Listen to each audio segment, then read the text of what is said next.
Olá, pessoal. Boa noite. Olá, Franciele. Um prazer tê-los aqui comigo. Olá, Márcio. Olá a todos, alunos, professores, pais, meus amigos que aqui estão. Muito feliz de tê-los aqui. Franciele, em primeiro lugar, muito obrigado por estar aqui. Eu fiquei muito feliz com essa nossa possibilidade de conversar com o pessoal que está nos acompanhando aqui pelo Instagram, que acompanha o meu perfil pessoal e que acredito poderá, a partir de agora, acompanhar você também. Nós sabemos que algumas pessoas ainda estão entrando e eu gostaria de que, enquanto elas vão entrando, enquanto vão, como dizemos aqui em Minas, se ajeitando, gostaria, primeiro, de lembrar a quem não sabe que a nossa intenção nesta live é conversar a respeito de repertório sociocultural, mas de uma forma interessante, que é uma conversa que interesse tanto aos estudantes, aqueles que precisam eventualmente de uma boa nota no Enem, nos vestibulares, onde o repertório sociocultural, isto é, o conjunto de conhecimentos, é fundamental, mas também aos pais. Eu penso, Franciele, e disse isso num rápido vídeo que gravei para chamar o pessoal para a nossa conversa, que não há quem não precise de informação, sobretudo nos tempos em que nós estamos. Não é verdade? Eu acho que, mais do que nunca, nós precisamos muito separar o joio do trigo, como diz a expressão bíblica, separar a falsa da verdadeira informação e termos muita segurança a esse respeito. De maneira que eu espero que tenhamos um bate-papo produtivo que depois ficará salvo aqui para o pessoal que eventualmente quiser assisti-lo. Nós também não poderíamos deixar de começar, ou eu não poderia deixar de começar, Franciele, com um grande, profundo agradecimento a você. Os que estão em casa, os que estão nos vendo aqui agora, os que vão nos ver depois de a live ficar salva, precisam saber que no ano passado, quando a pandemia começou, e a Franciele já estava na minha equipe, nós assumimos algo que me parece que foi muito significativo, que é um trabalho de levar informação aos alunos de escolas públicas aqui de Divinópolis e da região e de todos os locais que eventualmente quisessem aqui no nosso entorno sobre repertório sociocultural. Então a Franciele apresentou aos alunos do nosso curso, um primoroso trabalho de repertório sociocultural que foi muito repercutido aqui na cidade. Muita gente conseguiu boa nota no Enem, muita gente conseguiu boas notas nos vestibulares, graças a esse seu trabalho. Então, eu sou muito grato, Franciele. Antes de mais nada, eu disse na minha divulgação que esta nossa conversa de hoje é, antes de mais nada, uma homenagem a algumas pessoas, e a você muito especialmente. Eu fiquei muito feliz de que nós pudéssemos contribuir assim tão decisivamente, e você tão generosamente, para a formação cultural de muita gente aqui na cidade, que ainda não te conhece, porque estamos em pandemia, porque estamos em uma situação difícil, mas que, por certo, será ainda apresentada a você no momento devido. Eu ainda estou, e quero dizer isso a você e ao pessoal que aqui está, com aquela ideia, que eu já disse a você que tenho, que é a de nós fazermos um grande encontro quando a pandemia passar, e se Deus quiser, ela há de passar, para que eu possa apresentá-la ao público de Divinópolis, em reunião, quem sabe. Tem uma grande reunião aqui no Gravatar, que é o nosso teatro, para que você possa mostrar uma aula de repertório sociocultural, possa falar a respeito de coisas tão interessantes. Enquanto ainda vão entrando alguns, Franciele, uma pergunta para quem ainda não a conhece, para quem ainda não a viu. A Franciele é minha conterrânea, mas vai se apresentar. Fez direito, não é isso, Franciele? Trabalha com repertório e tem um trabalho de divulgação de livros. Como é que é isso? Bom, eu sou formada em Direito, né? Formei em 2016 pela Unifenas, lá em Campo Belo, onde é a cidade que eu morava.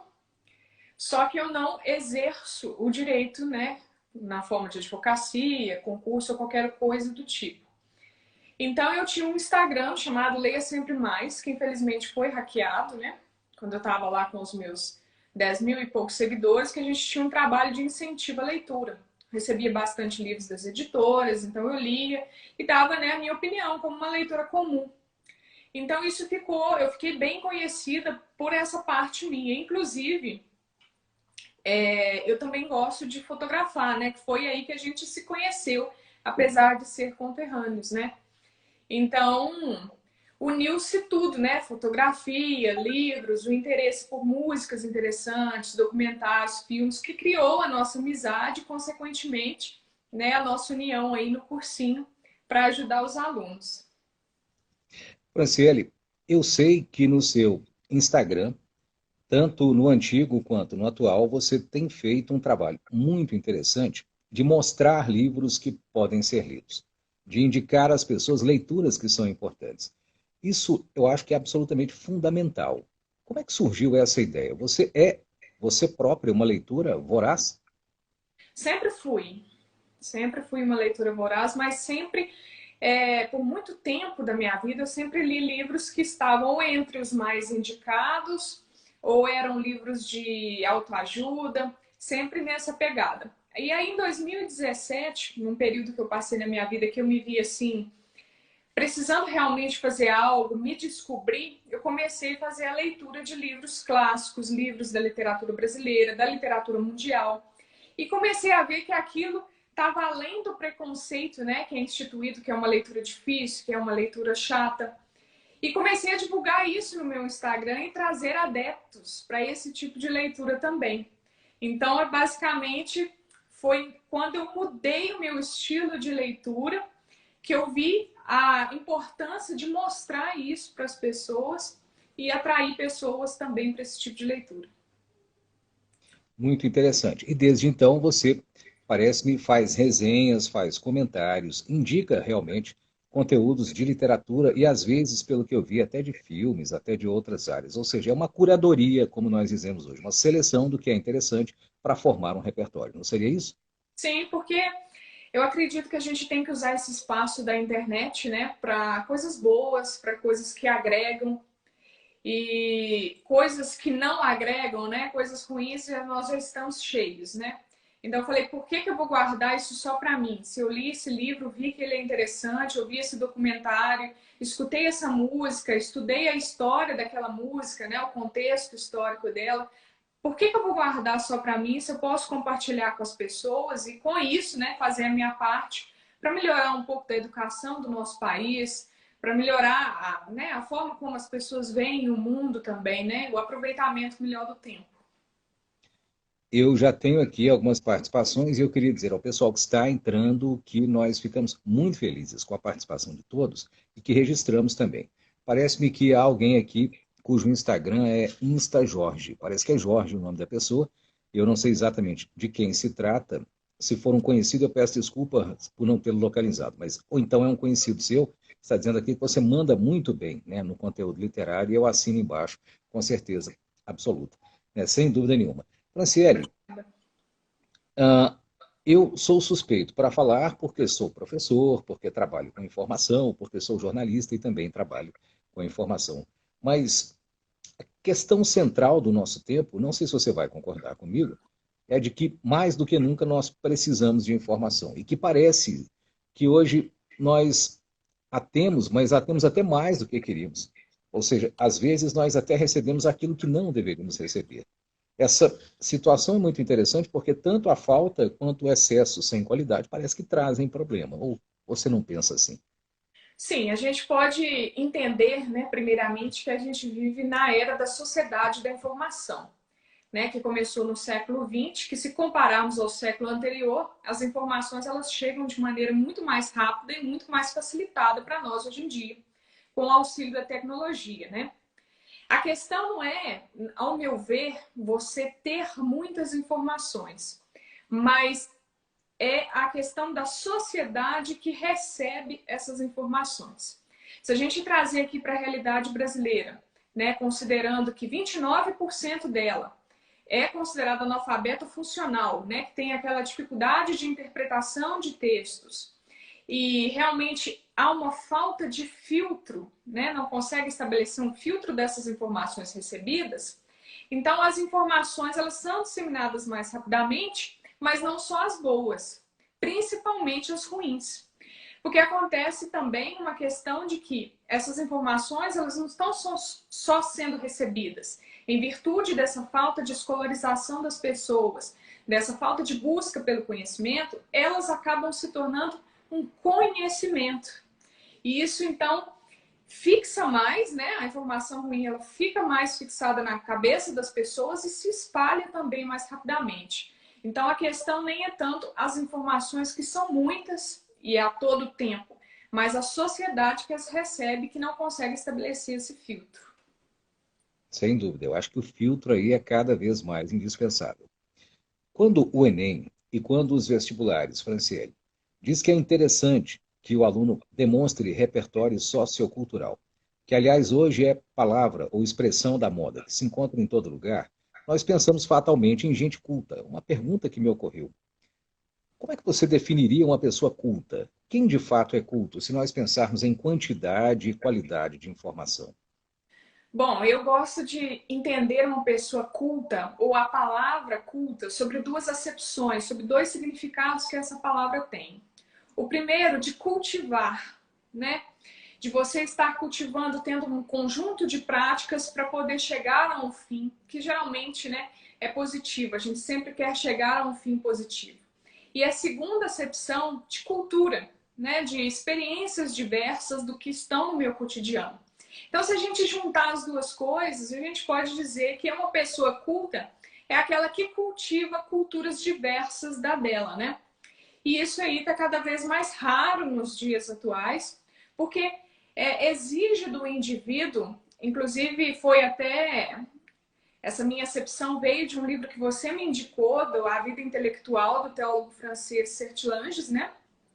Que ele fala que é muito importante que haja concentração, foco e também que a pessoa se cerque, né, de tudo que possa lhe agregar de informações úteis, conversas úteis, bons livros e principalmente uma coisa, uma palavra que está muito em foco nos dias atuais é a solitude, né?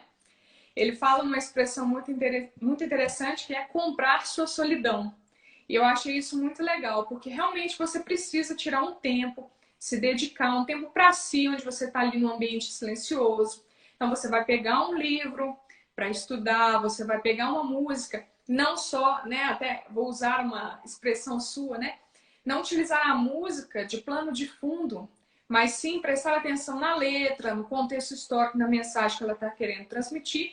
E assim a gente considera todas as formas de artes, né? Trazer isso para o nosso cotidiano.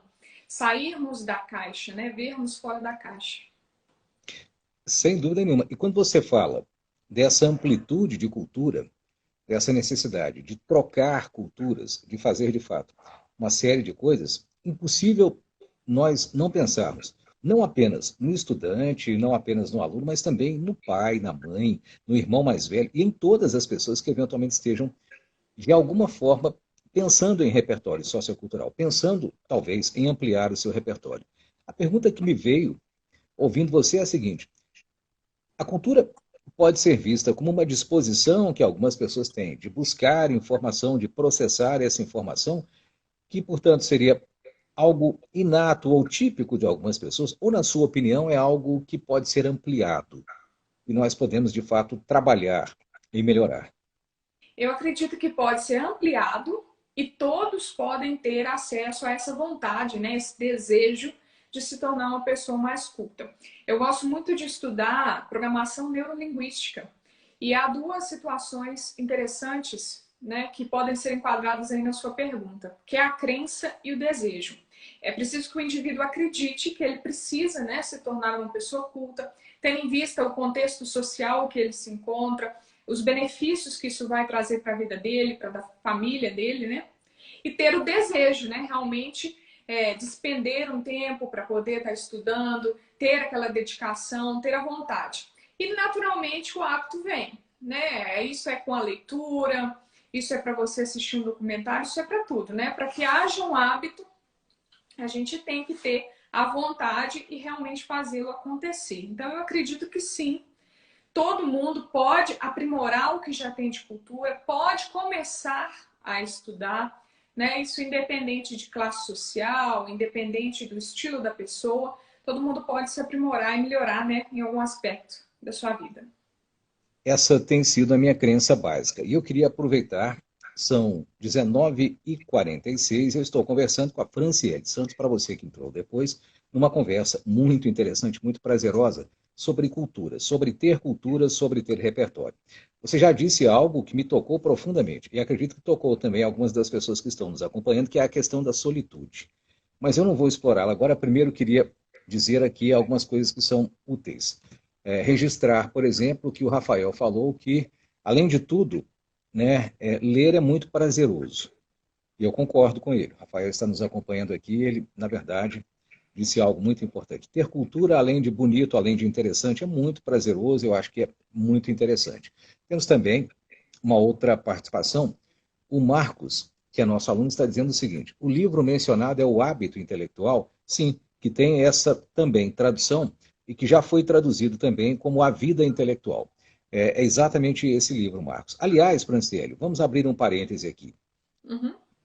Antigamente, eu sei que a educação tinha seus problemas, mas ela tinha também algumas qualidades. Eu já conversei com você e o pessoal que está em casa, talvez possa depois procurar essas informações. Antigamente havia uma preocupação, muito antigamente, na época talvez dos nossos bisavós e avós, de fazer com que as pessoas soubessem ler, soubessem fazer um resumo, soubessem buscar as informações, soubessem separar os livros e as informações. Para isso, por exemplo, servem livros como esse que você citou e o Marcos mencionou aqui. Grande livro, viu, Marcos? Excelente livro, eu indiquei a Franciele, pelo visto ela gostou, e ele é um Sim. de muitos livros que são chamados de manuais de introdução à vida intelectual. Esses livros estão quase todos, né, Franciele, disponíveis em PDF, podem ser achados, e quando são achados, eu acho que produzem um grande efeito. Quem tiver interesse também ao final da live pode entrar em contato comigo, que eu os encaminho, né? Porque como eu recebi essas indicações do professor Márcio, imediatamente eu também fui na busca, né, por eles. Então os tenho aqui em casa e vai ser um prazer, né, passar conhecimento interessante para frente. Sem dúvida. Na próxima quarta-feira, dando sequência a essas nossas lives que mostram uma série de coisas interessantes, nós devemos ter também uma conversa, Franciele, com o escritor e editor divinopolitano Daniel Bicalho, que é da Boutique do Livro, não só uma livraria, mas também uma editora aqui de Uhum. Divinópolis, muito respeitada. E ele também é uma pessoa muito importante na cena cultural aqui da cidade. Uma pergunta que eu espero fazer a ele, e que de certa maneira eu faço a você, é a seguinte: o que é que constitui um bom repertório sociocultural? Vamos imaginar que alguém que está nos ouvindo aqui pense, mas do que é que eu preciso saber quando eu quero ter um repertório sociocultural? Do que é feito um bom repertório sociocultural destes que nós dizemos, nossa, aqui há uma pessoa que de fato domina vários assuntos? Você já basicamente adiantou, né, a resposta, mas nós podemos destrinchar ela melhor aí. Essa dominação de vários assuntos, né, a reunião de várias experiências pessoais do indivíduo e a capacidade que ele tem de interligar essas coisas, interligar os assuntos, né? Não ter conhecimentos soltos, isolados e colocá-los, né, aplicá-los ao seu cotidiano. É como um músico, né? O músico, quando vai fazer um show, ele tem um repertório das músicas dele que ele vai tocar, então naturalmente a gente entende a palavra repertório como um conjunto, né, de aptidões, um conjunto de coisas, né, e de informações que ele vai precisar ali para o desenvolvimento da vida dele, da profissão dele. Trazendo isso para a redação, né, do Enem, que é o nosso foco maior, é a capacidade que o aluno tem de ter conhecimento de várias áreas. Por exemplo, sociologia, história, filosofia, biologia, geografia, a própria questão das artes, né, o repertório artístico de livros, filmes, documentários, o que está em alta agora, que são séries, né, que tem ajudado muitos alunos nas redações do Enem. A própria música, né, que quando ouvida atentamente, quando levada em consideração o seu contexto histórico, tudo isso é interessante, mas não basta ele ter só isso na mente dele. Eu li um livro interessante do Machado de Assis, sei que passa isso, isso, isso. Não, mas aonde eu aplico isso no cotidiano?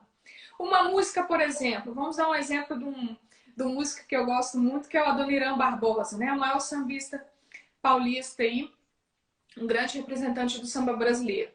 Se você pegar e analisar todas as músicas dele, muitas das vezes com uma linguagem bem simplória, né? Ele mostra e vai narrando, né, já que ele é pertencente à década de 50, todo um processo de urbanização da cidade de São Paulo. Então, por exemplo, a música Trem das Onze, a gente aplica a ela a questão da mobilidade urbana, que antes se dava através de trens, né, e que o Trem das Onze foi um trem remanescente que ficou quando os trens já estavam sendo extintos, devido à chegada dos carros, né, do desenvolvimentismo lá do Juscelino Kubitschek. Então, é justamente isso. Percebam que Através de uma música, eu já falei de mobilidade urbana, eu já falei de um estado importante do Brasil, eu já falei sobre um momento político do país. E é isso, o repertório é unir várias informações, né? Principalmente no Enem, que é um conteúdo valiosíssimo, né? Que tem um peso muito grande aí na redação. Eu tenho insistido muito, não sei se você vai concordar comigo, e todos os meus alunos, alguns deles aqui nesse momento nos acompanhando, em que é mais inteligente e mais culta, não necessariamente a pessoa que guarda informações, que retém informações, mas como você disse, é aquela que articula as informações, ou seja, que percebe de fato qual é a conexão entre os fatos, que percebe, por exemplo, que a geografia, a economia, a história, talvez a biologia, estão todas entrelaçadas, expressam-se na arte, expressam-se na política, expressam-se na economia. Eu acho que isso é muito importante, Franciele. Entretanto, não é fácil. Eu diria que, em parte, a nossa educação, principalmente a educação formal, a educação dada em programas de ensino, que nem sempre se modernizam na velocidade em que nós queremos, ainda é um pouco engessada, ou não? Sim, a gente ainda vive um modelo de escolarização muito vertical, né? Onde considera-se que o professor é o detentor de todas as informações e o aluno está ali apenas para absorver. Realmente precisa de uma mudança urgente nesse cenário escolar para que haja de fato uma verticalidade, uma lateralidade, né? Professor e aluno, né? Claro, com todos com o devido respeito um entre o outro, mas trocando informações. E isso é uma coisa interessante porque ela já é presente no nosso curso, né? A gente já faz uso dessa verticalidade. Os alunos, eles contribuem muito para o meu curso de repertório sociocultural. Não só eu que trago informações para eles, eles trazem muitas informações para mim e trocam entre eles. Então, a educação ali, ela mostra que não há competidores e sim aliados e a formação de brilhantes alunos, né, a partir disso. Então, essa horizontalidade tem que acabar já há muito tempo, né? Já está ultrapassada. Eu queria fazer uma outra pergunta muito prática. Vamos imaginar que alguém que está nos vendo ou que nos vai ver depois pergunte a si próprio: sim, eu gostaria de ser mais culto ou mais culta. E eu já entendi que o repertório é o conjunto dos dados, das informações, dos conhecimentos que eu tenho. Mas onde é que eu posso buscá-los? Hoje eu acho que, não sei se você vai concordar comigo, as fontes aumentaram muito. E alguma coisa ou muito do que nós chamamos de repertório talvez nem demande dinheiro. Na verdade, a internet, por exemplo, parece-me um manancial inesgotável. Uhum. Bom, hoje a gente tem muito canal no YouTube prestando um excelente serviço, né? Temos os podcasts, né, que tem ganhado cada vez mais adeptos pela questão de aproveitamento do tempo, né? Você está ali no trânsito, está indo para a escola, então você escuta um podcast, por exemplo, o Café da Manhã, né? Que é bem conhecido aí entre os alunos, entre as pessoas. Temos canais no YouTube como Fronteira do Pensamento, Casa do Saber, que trazem pensadores, que trazem sociólogos, filósofos, políticos, né, que têm papel de destaque na sociedade. Temos também a própria literatura, hoje em dia, com o Yuri, né, que tem contribuído bastante com os livros dele. É basicamente isso, é o sair da rotina, né? Você tem que buscar realmente por essas experiências. Tudo tem um acesso muito facilitado na internet hoje, isso é um dos benefícios da sociedade da informação, né? Então, ninguém hoje fica perdido mais, ninguém fica com aquela sensação de que está atrás em conhecimento, porque basta buscar que você encontra. Mas aí a gente se depara com a questão das fontes confiáveis e as não confiáveis, né? Que você salientou aí também. Que é a questão, voltamos novamente na questão do filtro, né? Buscar por informações que tenham um caráter mais oficial, de empresas sérias, né? Que estão realmente preocupadas com a educação, pesquisar até realmente o histórico de quem está fornecendo aquela informação. Mas ter em mente também que nem sempre por uma fonte ser famosa, ser bem reconhecida nacionalmente, ela é confiável. Então, novamente, né, sempre vamos bater na tecla do filtro, saber filtrar, saber entender, né? E isso exige que a pessoa esteja realmente fora da rotina dela e vislumbrando as situações, as informações como um todo. Eu acho que não resisto a acrescentar algo importante. Ainda que a fonte seja confiável, entender que ela tem uma visão. ela tem uma perspectiva, e que por isso, em relação à maioria dos fatos, talvez comparar versões torne as pessoas mais críticas, não é verdade? Notícias, por exemplo, pontos de vista. Eu penso, Franciele, e o pessoal que está aqui, talvez possa dar outros exemplos interessantes, em algo como o que aconteceu em 2016, como o impeachment da presidente Dilma. Existem várias narrativas e, de fato, é muito interessante que você contraponha, que você perceba, por exemplo, a visão que é a visão do PT, que você perceba a visão que é a do PSDB, que é a visão de outras pessoas, para compor uma diversidade de pontos de vista. Outra questão que me parece interessante, você falou em documentário, não sei se você assistiu, mas nós estamos aqui, o pessoal de casa deve ter visto, a grande notícia do mundo jurídico nas últimas horas é o fato de o ex-juiz Sérgio Moro ter sido declarado suspeito por parcialidade, isto é, ele não foi imparcial, como ele deveria ter sido, segundo o Supremo Tribunal Federal, a julgar o caso do triplex do Guarujá, que supostamente pertencia ao ex-presidente Lula. De fato, o que é que ocorreu com o Sérgio Moro? Nós tínhamos uma narrativa, alguns livros escritos, alguns documentários feitos sobre ele e a Operação Lava Jato, que praticamente endeusavam o trabalho que foi feito lá. Hoje você é advogado, eu também vem do direito, e nós sabemos que, de fato, o que aconteceu foi que, em muitas ocasiões, ainda que com a melhor das intenções, a legalidade foi atropelada, fizeram-se coisas incríveis. E eu tive a curiosidade, Franciele, não sei se o pessoal que está aqui viu, de assistir aquele documentário que o Luiz Nassif produziu.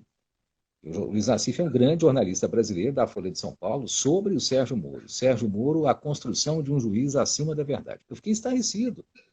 Eu falei, meu Deus, essa informação estava disponível e ninguém a tinha juntado até então para com ela compor uma narrativa diferente e oferecer uma alternativa. Eu fiquei impressionado, não sei se você assistiu, mas Não, é ainda. estarrecedor. É estarrecedor, ou seja, eu acho que fontes diversas também alimentam uma criticidade, uma capacidade de lidar com a informação de maneira mais inteligente.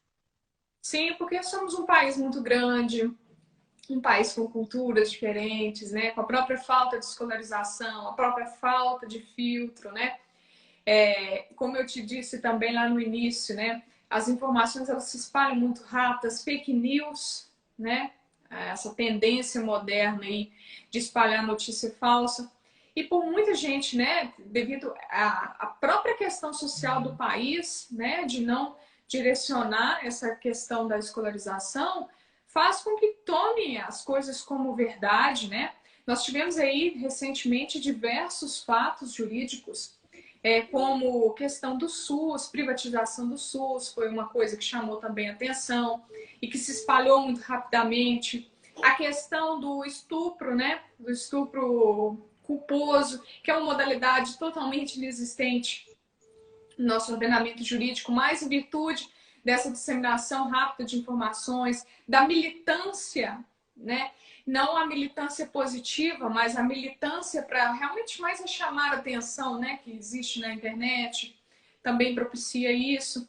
Realmente está bastante complicado hoje em dia você separar informações, tendo em vista essa quantidade, né, de vozes que estão ali na internet, muitas vezes falando sem algum conhecimento de Para quem causa. não sabe como é que funciona um curso de repertório, como o que nós oferecemos no ano passado, gratuitamente a todas as pessoas que o queriam, e vamos oferecer este ano também aos alunos que estão conosco, para que as pessoas entendam, não existe mais aquela história de tentar adivinhar o tema da proposta de redação do Enem, do vestibular ou do concurso. Hoje nós fazemos um estudo por área temáticas e, dentro dessas áreas temáticas, vários aspectos que sirvam para todos os temas, não é isso? Isso. Bom, o nosso curso eu vou explicar basicamente como que funciona, né, a estrutura dele. Ele é dividido, como você já disse, por temas, né? Vamos supor aqui alguns, vamos citar três: educação, meio ambiente e saúde. Dentro desses temas, nós vamos explorar tudo sobre ele. Não só o que está acontecendo atualmente, mas o que já aconteceu, o que foi marcante no país, conceitos chaves que são bastante importantes dentro daquela temática, por exemplo, educação. Educação a gente extrai diversas nuances dela. Por exemplo, ensino híbrido, que é o que a gente tem vivenciado agora, né? A mistura do presencial com o digital. Temos a questão da alfabetização, da evasão escolar, do bullying. Então, são vários assuntos dentro daquele grupo temático. Então, a gente vê também os principais pensadores, pessoas que deram contribuições importantes naquele ramo. E a gente aplica também o repertório artístico, que são os livros, os filmes, os documentários, as músicas, pinturas, fotografias icônicas. Tudo isso a gente faz um apanhado, né? E direciona o aluno para aquele pensamento que eu expliquei mais cedo, né? De interligar essas informações. Logo, com isso, ele tem uma facilidade muito, aumenta muito a capacidade dele de desenvolver uma redação, porque ele não fica mais perdido, ele consegue realmente dar seguimento à frase, aos raciocínios, aos argumentos dele, né? Então, isso eu julgo hoje para qualquer aluno de Enem, de vestibular, essencial, né? Buscar pelo repertório sociocultural, saber aplicá-lo e principalmente fazer um curso nesse sentido, porque vai ajudá-lo na questão da administração do tempo.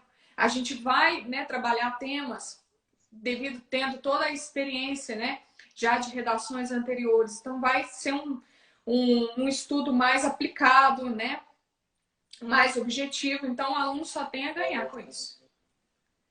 Ok. Franciele, uma pergunta muito interessante. Acho eu tão importante ter acesso à informação quanto retê-la.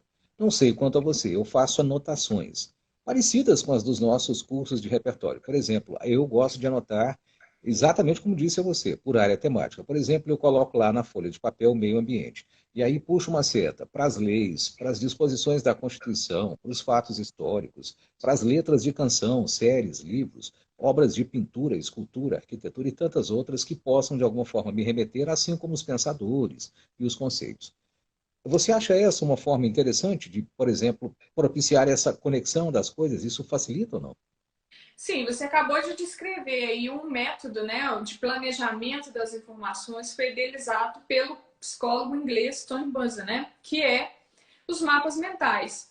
Os mapas mentais eles são importantes porque eles te ajudam na organização dos pensamentos, né? Simplifica as informações e quando você bate o olho ali no que você criou, seja manualmente ou digitalmente, né? Que você pode fazer tanto fazendo você à mão na folha de papel quanto num programa de computador, você tem um acesso mais organizado às informações, você consegue fazer justamente esse link aí que a gente está falando o tempo todo aqui na live, né? De ligar as informações.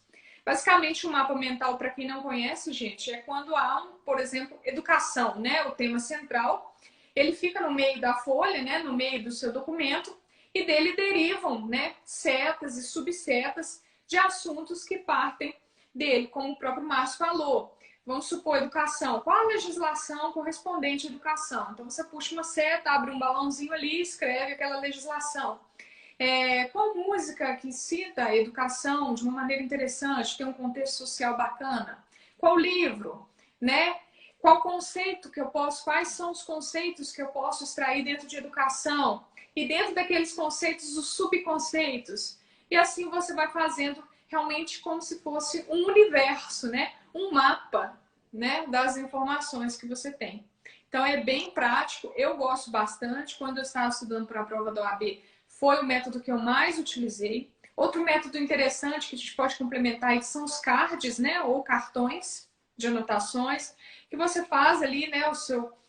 De uma maneira bem resumida essas informações, reúne e de tempo em tempo você também revisita esses cards. Até legal fazê-los de maneira aleatória. Hoje eu vou pegar esse cartão aqui, vou lê-lo e vai repetindo isso aí com a consistência, com a constância de um estudioso. Sem dúvida. Aliás, é uma ótima estratégia, como diziam os antigos, mnemônica, isto é, de decorar realmente, de assimilar alguma coisa. Eu gosto muito desses mapas mentais. Na verdade, nem me lembrei de mencioná-los pelo nome que tem, mas eu gosto muito deles, inclusive porque eles me permitem algo que eu acho fundamental e que eu recomendo sempre ao pessoal, não sei se você vai concordar, que é reter informação de maneira lógica. Por exemplo, alguém quer aprender algo sobre jardinagem. Melhor do que ler um livro ou um artigo ou assistir a um vídeo que trate de um tipo específico de jardinagem é primeiro ter uma visão completa, uma espécie de introdução à jardinagem. E dentro dessa introdução, depois em leituras subsequentes, em vídeos subsequentes, você vai acrescentando informações específicas. Porque eu acredito que a mente, pelo menos a minha, produza mais quando nós partimos do geral para o específico. A minha também. Eu tenho que ir lá na origem da palavra, entender. A minha tem que começar bem do início também. Se eu já começo de um assunto da atualidade e tento derivar ao contrário, não dá muito certo, não. Eu É o acho, famoso né, contexto. mais interessante que a gente comece do início, É, né? Até para a gente poder ir se contextualizando e até formando opiniões e argumentos, no caso aí dos meninos que precisam muito disso nas sem dúvida. redações. Essa seria, aliás, a minha sugestão. A minha palavra, aliás, que eu falei enquanto você dizia aí, peço desculpas, que é o contexto, não é isso? Uhum, sim. Você contextualizar as informações. Franciele, eu vou insistir nessa questão para quem está nos acompanhando e vai nos ver depois. Separar informação boa de informação ruim, não necessariamente a informação falsa ou verdadeira. Ainda que seja verdadeira, como é que eu separo uma informação boa de outra informação não tão boa assim? Voltamos novamente naquela questão do filtro. Mas o filtro, ele somente existirá se você estiver disposto a construí-lo na sua vida, né? Então, você tem que ter realmente uma lógica na sua vida, uma sequência de estudos, uma sequência de visões, né? Para que você possa estabelecer a sua opinião e que aquilo que compete melhor é o estilo de vida que você tem, né? Evidentemente, não dá para acreditar em tudo que a gente vê, não dá para a gente espalhar tudo que a gente vê. Uma dica muito boa neste mundo de internet e de WhatsApp, né, onde as informações e notícias são espalhadas rapidamente. Há sites hoje que averiguam se aquela notícia é de fato verdadeira. Então, antes de publicar, antes de passar para frente, né, para sua família ali, verifique se aquilo de fato é real, se aquilo de fato aconteceu na época que está sendo dito que ocorreu.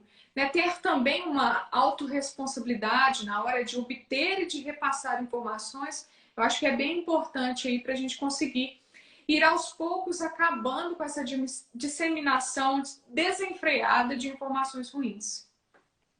Eu queria te pedir algumas dicas para que a gente fechasse essa nossa parte da conversa a respeito de repertório, a respeito de adquirir cultura, a respeito de buscar e reter esse tipo de informação. Mas eu queria fazer duas perguntas em uma, já pedindo desculpas por isso. Eu sei que você, como eu, é uma leitora que gosta de livros, que de fato se interessa por livros, e que de fato tem prazer com os livros. A leitura é muito prazerosa. Alguém já nos disse isso aqui e eu fiquei muito feliz com isso. Além de muito útil. Mas formar leitores, ou transformar-se em leitor, nem sempre é fácil. Então, eu já pergunto que dica você nos dá, em geral, sobre repertório e, em especial, sobre esse ponto que eu acho que para você é muito caro, que é essa questão de formar leitores. Vamos falar primeiro pelo repertório, né? O repertório ele é mais simples do que parece. Né? Você pega a palavra repertório sociocultural, você já imagina uma coisa, né? Um bicho de sete cabeças, mas não é não. É o dia a dia da gente, é o conjunto das experiências pessoais da gente. É às vezes uma conversa que você tem com uma pessoa que tem um conhecimento diferente do seu. Eu gosto muito de falar também, de conversar com pessoas mais velhas, com nossos avós que viveram em épocas diferentes, sempre tem algo a contribuir para a gente, com nossos pais. Então, são coisas simples do dia a dia. É a inserção de uma leitura, a inserção de um documentário, é realmente sair da rotina, buscar por coisas diferentes. Vocês vão ver o quão surpreendente é, o quão é interessante e o quanto isso dá uma visão de mundo muito maior para a gente, né? Se a gente acha que o universo, que o nosso planeta é gigantesco, quando a gente se abre a novas possibilidades, a novas informações, ele aumenta 10 vezes mais, é uma quantidade absurda. Transforma realmente a realidade do indivíduo, né? E a leitura propicia muito disso também, né?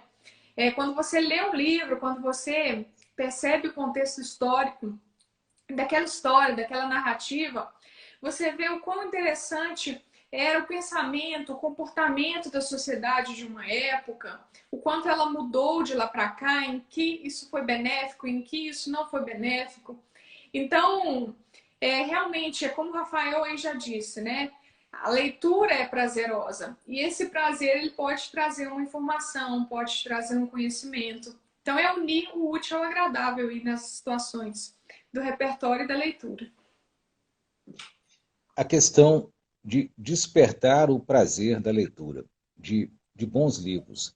Qual seria a sua sugestão? A pessoa começa pela ficção, pelas obras que são, de fato, criações artísticas, ou começa por livros que tratem da realidade, pelos dois simultaneamente? O que é que você me diz? Bom, quando a pessoa não tem um hábito de leitura, vamos considerar duas situações: quando tem o hábito e quando não tem o hábito. Quando ela não tem o hábito, eu sempre indico para ela, quando vem me perguntar, e eu queria ter o hábito, como que eu faço? Comece por assuntos do seu interesse. Porque se você pegar um livro que não tem nada a ver com a sua realidade, que você não gosta do assunto, aquilo não vai passar para frente. Esse hábito ele não vai ficar consolidado. Então, se você gosta, por exemplo, de jardinagem, né, que foi dado um exemplo, então pegue livros de jardineiros renomados, de paisagistas, comece a ler ali. Sempre eles citam outros livros, sempre citam outros autores, então ali você já vai derivando, você já vai migrando. Quando vê, você já está lendo um pouco de tudo. Quando a pessoa já tem o hábito de leitura, aquilo já está bem consolidado na vida dela, ela pode buscar explorar novos assuntos. Vamos supor que ela lê somente clássicos da literatura. Não, ela pode buscar um desses best-sellers atuais que tem um conteúdo mais político, sociológico, né? Que fala, por exemplo, de questões do meio ambiente. Ela pode buscar mais informações além daquilo que ela já vivencia. E o contrário também, né? Às vezes ela está só nos livros atuais, mas buscar também nos livros mais antigos, nos livros clássicos, informações que serão com certeza muito valiosas. Ou seja, pelo que eu entendi, o prazer é um princípio importante aí, não é isso? Sim, na leitura, sim. Se não tem o prazer, né, eu acho que o hábito ele não se desenvolve. E a pessoa tem que ter realmente uma persistência. Ela não pode desistir, né, também na primeira página que leu, não gostou, vou abandonar o livro. Tem um pouco mais de persistência, leia mais umas 9 páginas, leia um capítulo. Aí sim, você não se convenceu que aquela leitura é interessante para você e você troca. Mas sempre, né, constância, sempre querendo fazer disso um hábito e a sua nova realidade de vida. Franciele, eu queria fazer um bate-bola rápido com você que fosse útil para o pessoal. Eu queria pedir dicas, que você me desse uma dica de série, uma dica de filme, que você me desse uma dica de livro de leitura. E vejam que isso não foi combinado. A Franciele acaba de ser pega de surpresa. Aliás, nada aqui foi combinado. Essa era uma conversa sobre coisas de que nós gostamos e que são muito úteis para as pessoas. Mas antes desse bate-bola, eu queria fazer uma pergunta. Uma das coisas mais polêmicas que eu tenho visto como professor é uma proposta de adaptar clássicos da literatura para uma linguagem contemporânea e simplificada. Algumas pessoas acham que isso é absolutamente indesculpável. Outras acham que seria uma estratégia. Acho que você conhece essa polêmica. Por exemplo, eu sei que você é grande leitora daquele que é o maior escritor brasileiro, que é o Machado de Assis. É uma fã do Machado de Assis. Sim. Aliás, comprou uma coleção belíssima, pessoal, que eu fiquei ligeiramente com inveja. A coleção que a Franciele conseguiu do Machado de Assis, uma edição clássica, inclusive, não é isso, Franciele? Muito É da legal, década de 50. é verdade. Em todas as Garimpada nos obras. sebos. Garimpada nos sebos. Eu não sei quanto a você, vou abrir outro parêntese aqui. O assunto livro é muito digressivo, uma coisa puxa a outra. Eu tenho enorme prazer, agora não na pandemia, em ir a livrarias, em especial a sebos, que são livrarias de livros antigos. E o meu supremo prazer é achar aquilo que eu não estava procurando. Não sei se Exatamente. ocorre a você. Eu tenho uma extraordinária espécie de satisfação e alegria em achar coisas que eu digo, nossa, eu já tinha ouvido falar desse livro. Ele é super raro, ou ele é difícil de encontrar, ou então eu tentava há muito tempo lê-lo e não conseguia. Já te aconteceu isso ou não? Sim, você sai também, às vezes você tá até com a intenção dessa busca, né? E é surpreendido com o encontro, né? O famoso garimpo. Isso é muito prazeroso. É Nossa, verdade, você é me verdade, levou agora a outro patamar, né? Que é pena que verdade. estamos vivendo essa pandemia que está nos impossibilitando de fazer isso, né? Sem Mas dúvida uma nenhuma. dica aí para leitores, tem os sebos virtuais, viu, gente? Muita gente bacana. Tem a Soma Livros, que é parceira nossa aqui, que entrega livros assim de maneira esplêndida, o livro é praticamente novo. Então aproveitem essa dica aí e invistam nos sebos virtuais, já É que a nossa verdade. realidade é essa, né? Sem dúvida, com certeza absoluta. Eu acho que os livros têm que circular. Mas vamos à minha provocação. Simplificar obras clássicas, como por exemplo a do Machado de Assis, ou apresentá-lo como ele de fato as escreveu?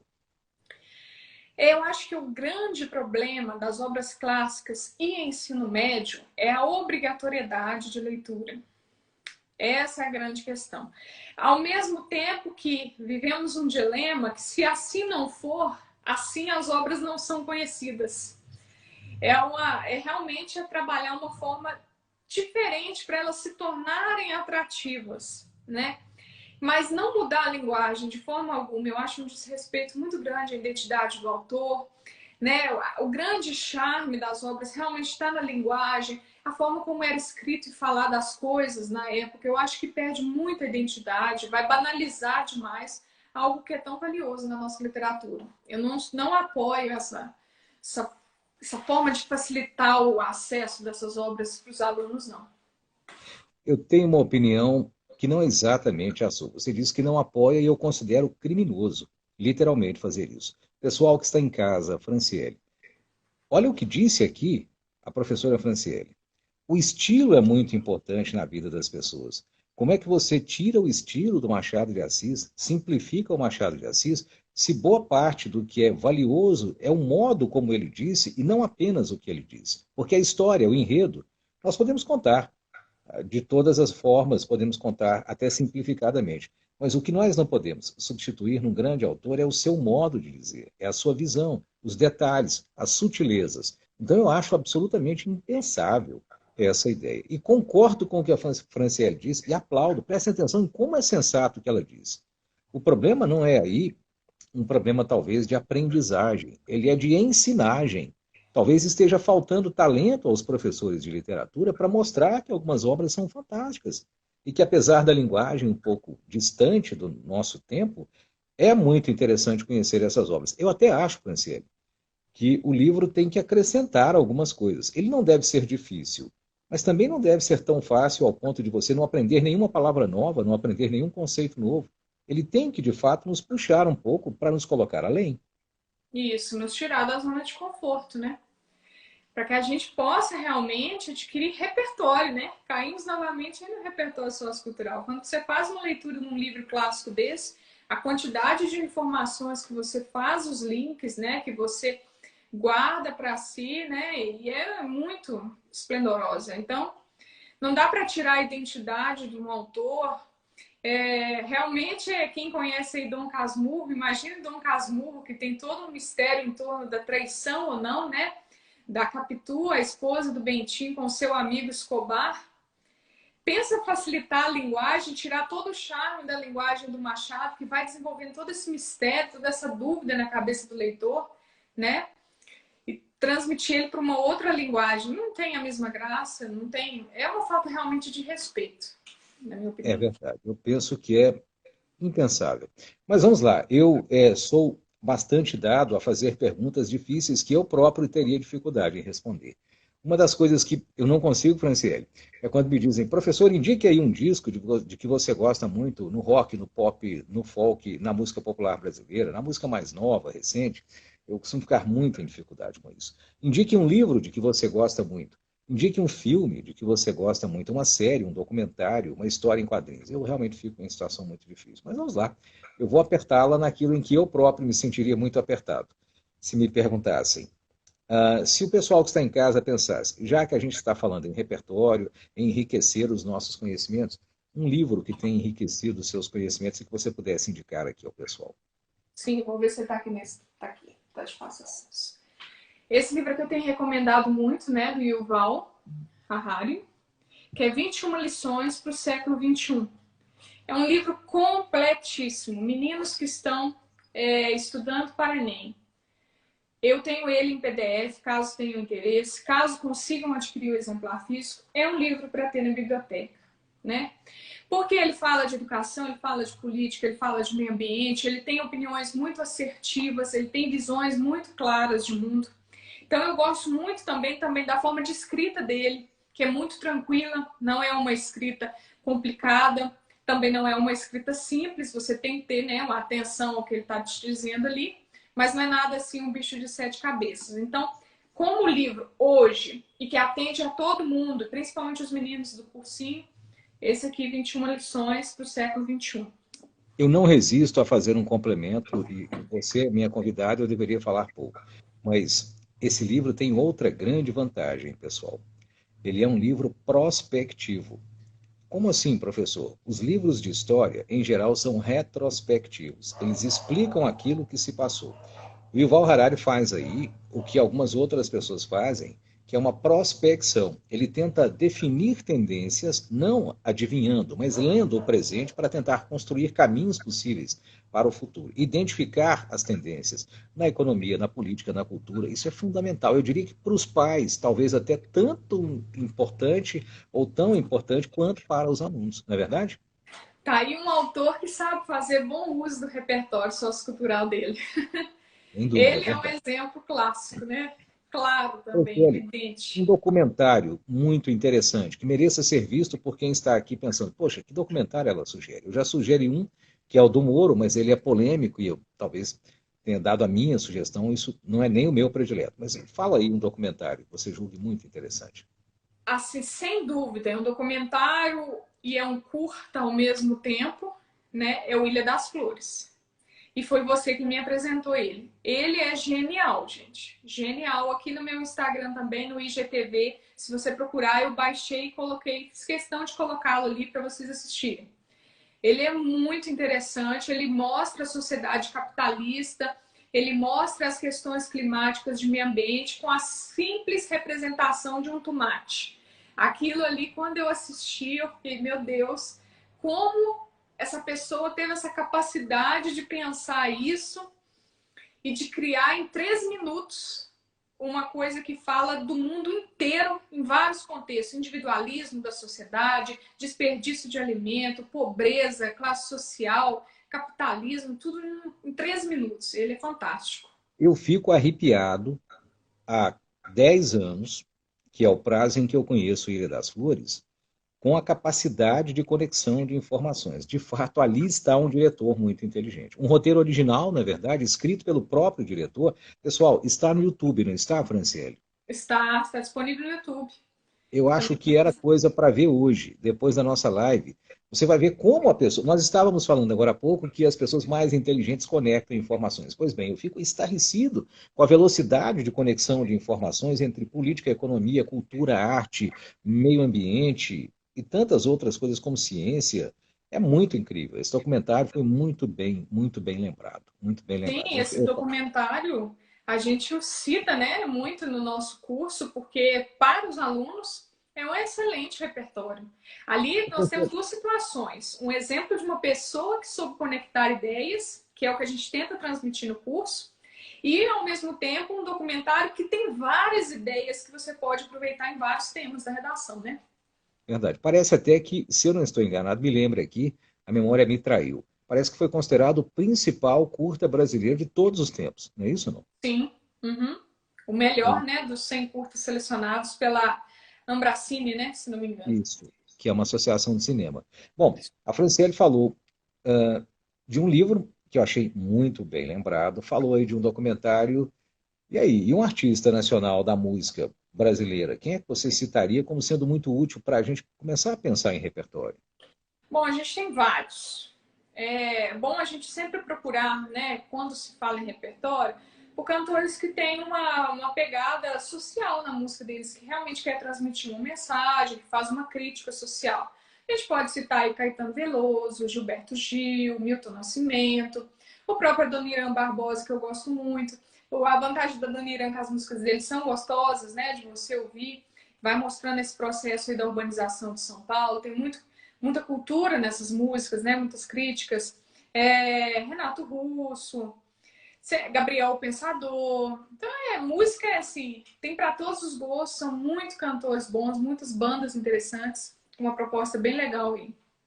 Ultimamente eu tenho ouvido Djonga, não sei se você gosta, tenho Sim, ouvido Emicida e tenho ouvido outros rappers e outros fazedores de música mais recente, como o Russo, Papa Russo, que eu acho que é muito interessante. Mas você falou do Caetano. É muita gente que está nos vendo aqui não é exatamente jovem, talvez não goste de MPB, mas a live que o Caetano fez no ano passado, a live de fim de ano do Caetano, na minha opinião, é a mais bem realizada live da pandemia no Brasil. Eu E acho que ele estava conseguiram ir. comemorando o aniversário dele também, não era? Exatamente. Eu achei aquilo absolutamente insólito, absolutamente fora do normal, mesmo para quem não é fã.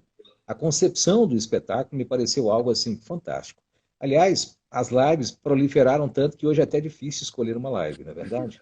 Tá É difícil verdade. filtrar a live.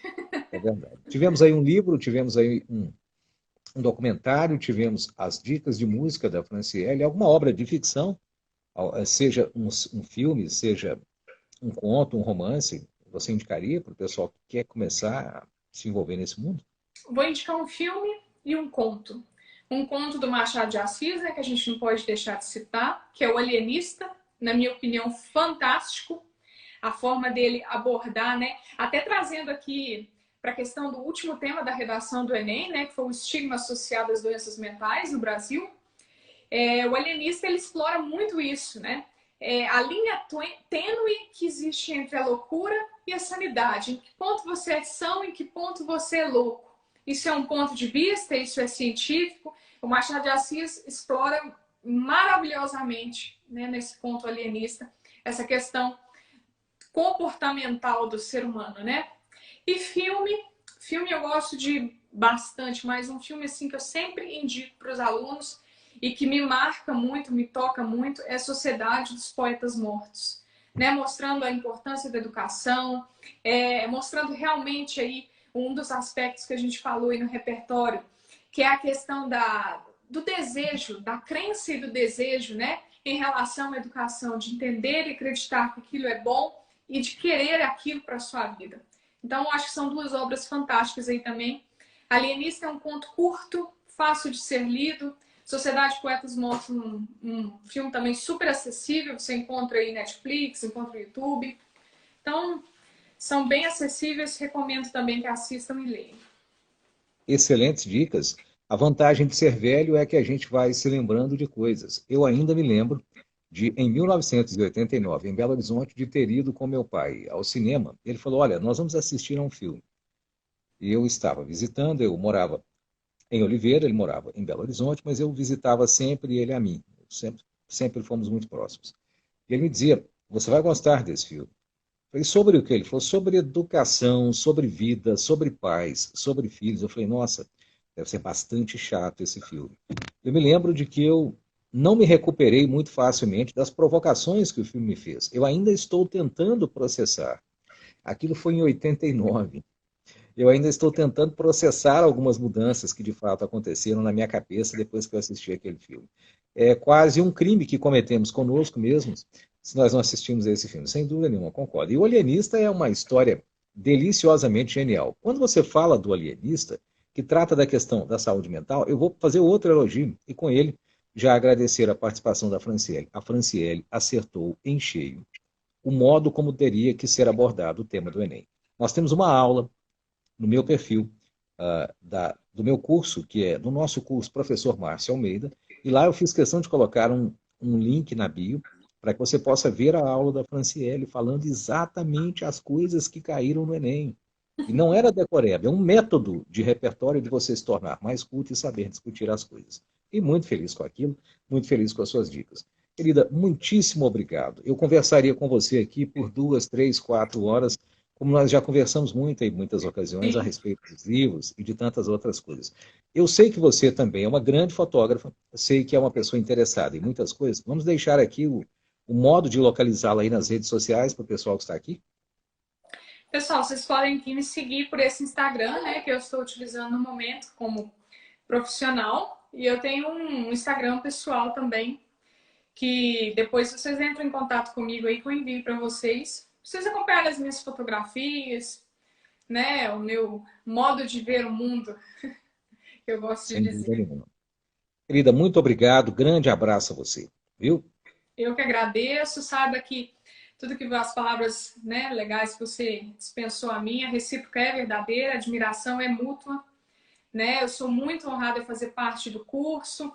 Isso também abriu muito meu olhar, aumentou o meu repertório consideravelmente.